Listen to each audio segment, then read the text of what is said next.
Hello，你好，我係你哋嘅訪問員 Oscar。今日就係 MEA 冬季比賽嘅初賽，我哋好榮幸揾到其中一隊 Christman 嘅其中一個隊員接受訪問。Hello，你好，點稱呼啊？Star CCC。咁我想問下你對今次嘅比賽有咩期望啊？你哋嗰隊？主要係想試下自己實力去到邊一度啦，同其他選手試下比賽咁咯。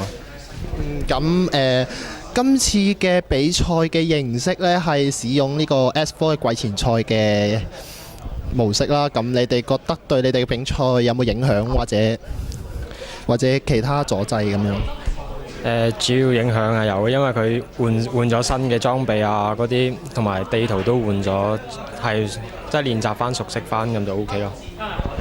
咁其實你哋今次有冇話咩目標啊？即係譬如比賽去到邊度，你哋就覺得已經贏咗，或者點樣啊？贏啊！做好自己，睇下打到去幾多就得幾多啦。因為實力始終每一隊都唔同啊嘛。咁你哋覺得今次即係你覺得如果我哋澳門搞多啲咁嘅比賽，會唔會有效提升翻澳門嘅電競水平嘅質素呢？我覺得係會嘅，因為每一次有比賽呢，其他團隊都會即係集中翻去訓練，咁提高自己嘅水平啦。如果多啲比賽，應該會好好多。咁我見到你哋嗰隊嘅隊伍嗰啲人都比較年輕，其實係咪仲係讀緊書嘅呢？